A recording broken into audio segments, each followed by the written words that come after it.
नमस्कार, आप देख रहे हैं नमस्ते न्यूज और मैं हूं शिवानी। 1 अप्रैल 2026 से देश के करोड़ों नौकरी पेशा लोगों के लिए एक बड़ा बदलाव लागू हो गया है। केंद्र सरकार ने पुराने 29 श्रम कानूनों को खत्म करके 4 लेबर कोड लागू कर दिए हैं। इन नए नियमों का असर आपकी सैलरी, पेंशन, पीएफ, काम के घंटों और नौकरी की सुरक्षा हर चीज पर पड़ने वाला है। इसलिए इस खबर को ध्यान से समझना आपके लिए बहुत जरूरी है। सबसे पहले बात करते हैं काम के घंटों की। नए नियमों के मुताबिक अब हफ्ते में अधिकतम 48 घंटे काम तय कर दिया गया है। यानी अगर आप रोज 8 घंटे काम करते हैं तो आपका वर्क शेड्यूल उसी हिसाब से बनेगा। अगर आप इससे ज्यादा काम करते हैं तो आपको ओवर टाइम माना जाएगा। और अच्छी बात यह है कि ओवर टाइम पर अब 2 गुना वेतन मिलेगा। यह नियम मैन्युफैक्चरिंग सर्विस, लॉजिस्टिक्स और IT सेक्टर्स पर भी लागू कर दिया गया है। अब बात करते हैं सबसे बड़े बदलाव की। गिग वर्कर्स यानी जो लोग ऐप बेस्ड या फ्रीलांस काम करते हैं, अब इन कर्मचारियों को भी PF, पेंशन या बीमा जैसी सुविधाएं नहीं मिलती थी। लेकिन नए नियमों में पहली बार इन्हें सामाजिक सुरक्षा के दायरे में लाया गया है। कंपनियां यानी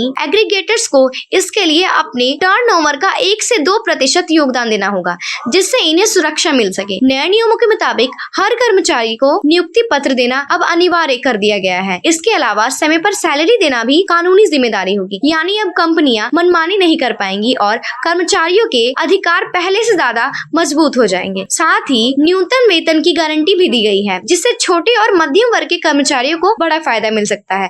अब बात करते हैं सैलरी स्ट्रक्चर की, जो सबसे ज्यादा चर्चा में है। नए नियमों के मुताबिक आपकी बेसिक सैलरी अब आपके कुल CTC का 50% हो सकता है। इसका सीधा असर यह होगा कि आपका PF योगदान बढ़ जाएगा, जो भविष्य के लिए अच्छा है। लेकिन दूसरी तरफ आपका टेक होम सैलरी यानी हाथ में आने वाला सैलरी थोड़ा कम हो सके है। इसके लिए अब कर्मचारियों को यानी फाइनेंशियल प्लानिंग नए तरीके से करनी पड़ेगी। एक और बड़ा बदलाव ग्रेचुइटी को ले किया गया है। पहले ग्रेचुइटी पाने के लिए कम से कम 5 साल तक नौकरी करना जरूरी थी, लेकिन अब यह अवधि घटाकर 1 साल कर दी गई है। यानी अगर आप 1 साल तक भी किसी कंपनी में काम करते हैं तो आप ग्रेचुइटी के हकदार होंगे। यह नियम फिक्स टर्म और कॉन्ट्रैक्टर वर्कर्स पर भी लागू होगा। महिलाओं और ट्रांसजेंडर कर्मचारियों के लिए भी नए नियम में खास प्रावधान किए गए हैं। अब महिलाएं रात की शिफ्ट में भी काम कर सकती हैं, लेकिन इसके लिए उनकी सहमति और पूरी सुरक्षा व्यवस्था जरूरी होगी। साथ ही समान वेतन और सम्मान की गारंटी भी कानून में शामिल की गई है। ट्रांसजेंडर कर्मचारियों को भी बराबरी का अधिकार दिया गया है, जो एक सकारात्मक और बड़ा कदम माना जा रहा है। कुल मिलाकर देखा जाए तो ये एक नए लेबर कोड कर्मचारियों के लिए बड़ा बदलाव लेकर आए हैं। एक तरफ जहां उन्हें ज्यादा सुरक्षा, सुविधा और अधिकार मिल रहे हैं,